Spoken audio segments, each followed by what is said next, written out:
दोस्तों, स्वागत है आपका आपके अपने YouTube चैनल ओसीसी बाय विपुल सर में। दोस्तों, आज हम लोग पढ़ेंगे बीएससी सेकेंड ईयर के इनऑर्गेनिक केमिस्ट्री के मोस्ट इंपोर्टेंट क्वेश्चन के पार्ट नंबर 16 यानी कि 16 में आज हम लोग पढ़ेंगे। 15 पार्ट हम लोग खत्म कर चुके हैं। अगर आप लोग नहीं पढ़े तो प्लीज जाकर के पढ़ लीजिए पहले।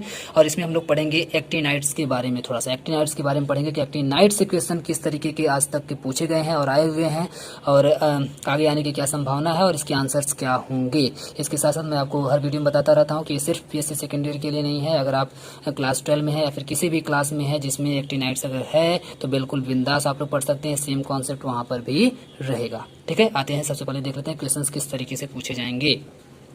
तो क्वेश्चन आपसे जो पहले टाइप का यहाँ से पूछा गया एक्टिनाइड से differentiate between actinides and transuranic elements, जो कि हम आपको करवा चुके हैं। पहले याद रखिए, हम आपको करवा चुके हैं। ट्रांस यूरेनिक एलिमेंट हम आपको करवा चुके हैं।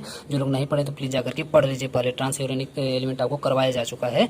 Y do actinides display a greater tendency to form complex compound than lanthanides, यानी कि एक्टिनाइड्स ग्रेटर टेंडेंसी रखते हैं कॉम्प्लेक्स फॉर्मेशन की, जबकि लेंथेनाइड नहीं। ये भी हम आपको अभी नहीं करवाएं इस वीडियो में, इसी को आज हम लोग पढ़ेंगे। ठीक है, नेक्स्ट की अगर हम लोग यहाँ पे बात करें तो आपसे पूछा हुआ है how many actinides are found in nature. Nature में कितने एक्टिनाइड्स पाए जाते हैं ये भी हम आपको करवा चुके हैं। इसी जो पहला वाला जो ट्रांस यूरेनिक वाला जो आपका वीडियो है उसी में हम आपको ये वाला भी करवा चुके हैं। Which isotopes of the uranium is use for atomic energy, what is the use of D2O। D2O भी आज हम लोग पढ़ने वाले हैं, इसका यूज क्या होता है ये भी आपसे पूछा गया, तो इसको भी आज हम लोग डिस्कस करेंगे। नेक्स्ट जो इसका टाइप है पूछने का, what are the transuranic element, हम आपको पहले करवा चुके हैं। How is the plutonium separated by the uranium by precipitation method. ठीक है, इसको हम लोग एक अलग वीडियो में देखेंगे कि प्रेसिपिटेशन मेथड क्या होता है, कैसे यूरेनियम को उससे सेपरेट प्लूटोनियम से सेपरेट किया जा सकता है। इसको हम लोग एक अलग वीडियो में देखेंगे। अभी आज हम लोग सिर्फ एक्टिनाइड को पढ़ेंगे। ठीक है, लेकिन हम आपको क्वेश्चन दिखा देते हैं ताकि आपको पता रहे कि आपको क्या क्या पढ़ना है। नेक्स्ट की अगर हम लोग बात करें तो why do actinides show higher oxidation state than lanthanide. Lanthanide से हायर ऑक्सीडेशन स्टेट एक्टिनाइड्स क्यों शो करते हैं, इसको भी आज हम लोग इसी वीडियो में डिस्कस कर लेंगे। तो इतनी बातें हम लोग इसमें डिस्कस करेंगे और एक दो टॉपिक जो है उसको हम लोग नेक्स्ट आने वाले वीडियोज में डिस्कस करेंगे, और कुछ हम लोग पहले ही डिस्कस कर चुके हैं। तो जो हम लोग कर चुके हैं उसको जाके पढ़ लीजिए, और जो अभी आने वाला है उसके लिए वेट करिए। चलिए अब सबसे पहले समझते हैं एक्टिनाइड्स क्या होते हैं।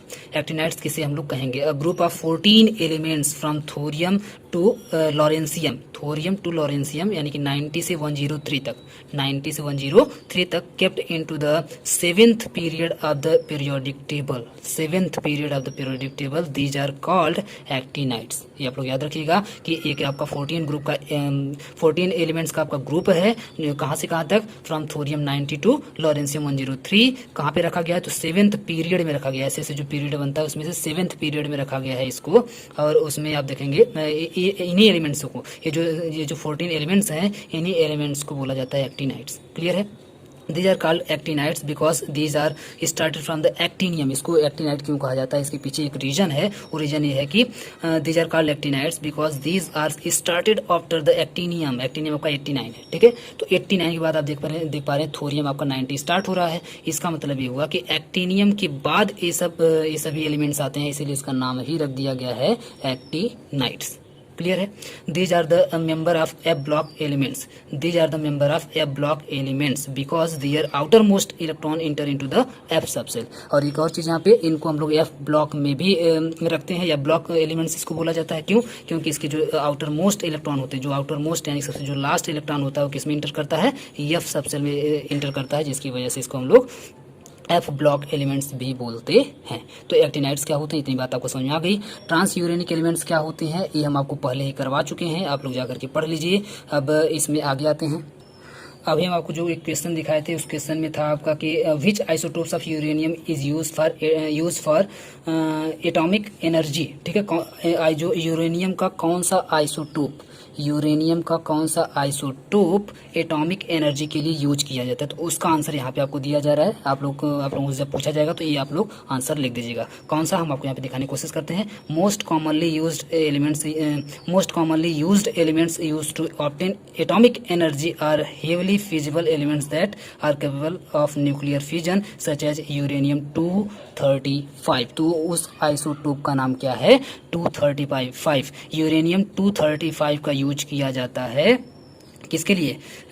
हेवली फिजिबल एलिमेंट्स है, क्योंकि एटॉमिक एनर्जी के लिए, एटॉमिक एनर्जी के लिए किसका यूज किया जाता है? तो यूरेनियम 235 का यूज किया जाता है। जो भी आपसे पूछा गया था कि एटॉमिक एनर्जी के लिए यूरेनियम का कौन सा आइसोटोप यूज किया जाता है, तो यूरेनियम 235 यूज किया जाता है। ठीक है, क्योंकि ये हाईली हेवी फिजिबल एलिमेंट्स होता है जो क्या कर सकता है एंड कैपेबल होता है न्यूक्लियर फिजन के लिए। ये न्यूक्लियर फिजन के लिए बहुत ज़्यादा कैपेबल होता है, जिसके लिए हम लोग यूरेनियम 235 का यूज करते हैं, जिसको आप परमाणु बम बोल सकते हैं, एटॉमिक बम, एटम बम जिसको आप लोग बोलते हैं, एटम बम, वो आप लोग बोल सकते हैं। क्यों? क्योंकि एटम बम में किसका यूज किया जाता है? यूरेनियम 235 का ही यूज किया जाता है, क्योंकि बहुत तेजी से ब्लास्ट होता है और बहुत तेजी से ब्लास्ट होने के बाद ढेर सारी एनर्जी प्रोड्यूस करता है। Atomic energy, nuclear energy produce करता है, एटॉमिक एनर्जी प्रोड्यूस करता है। इसीलिए हम लोग इसका हम लोग न्यूक्लियर एटम बम बनाते हैं। ठीक है, न्यूक्लियर बम बनाया जाता है इसका। तो आप लोग समझ गए होंगे, न्यूक्लियर बम बोलिए चाहे आप एटॉमिक बम बोलिए, दोनों में किसका यूज किया जाता है? यूरेनियम 235 का यूज किया जा सकता है, क्योंकि ये हाईली फिजिबल होता है।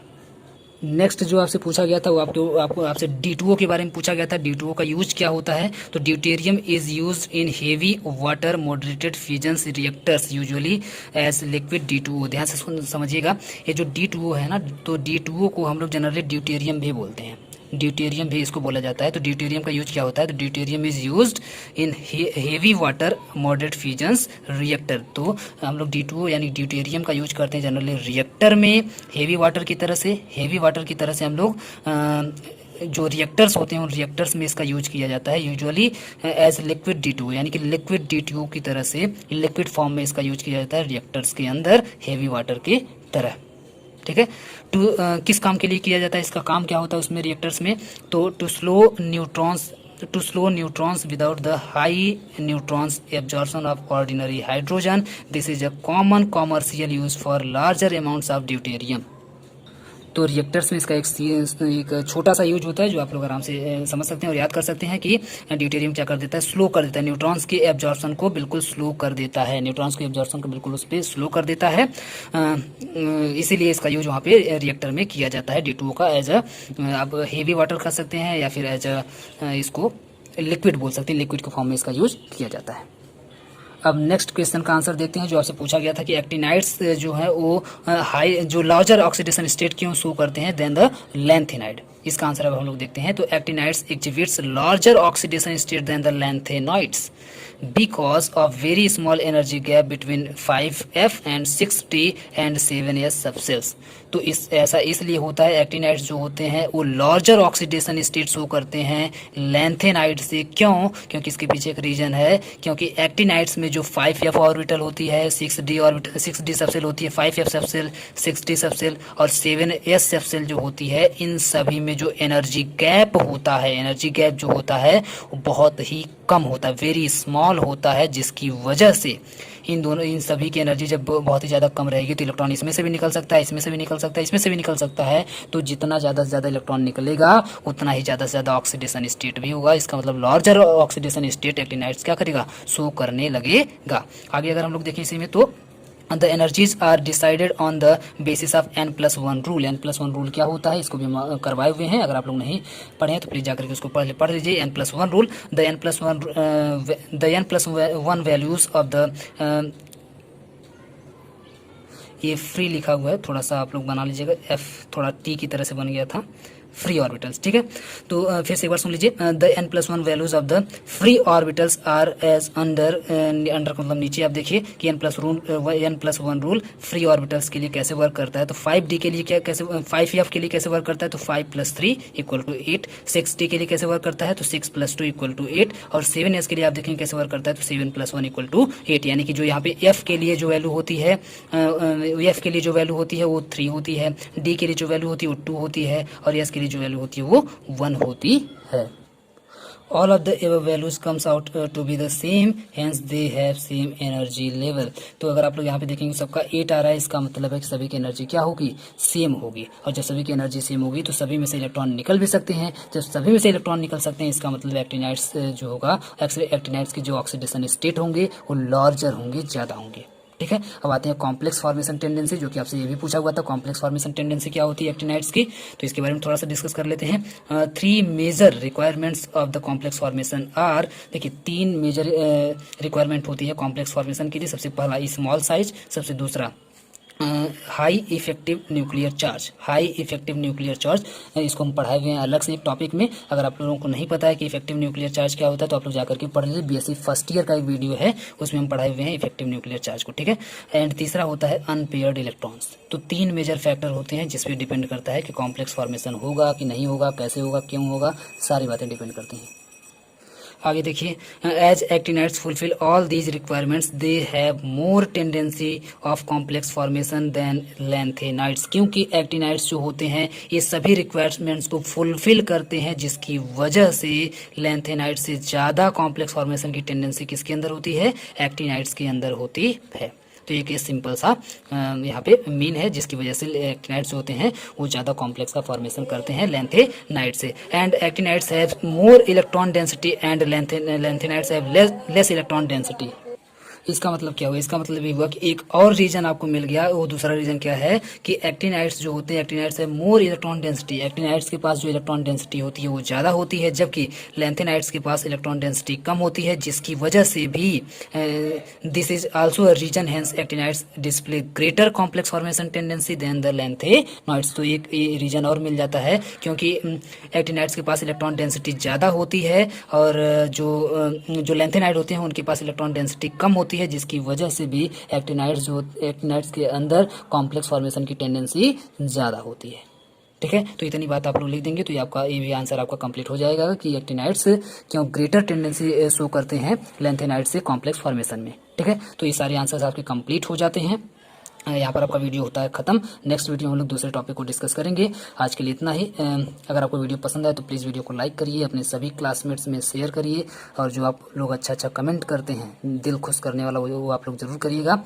पूरा वीडियो देखने के लिए बहुत बहुत धन्यवाद।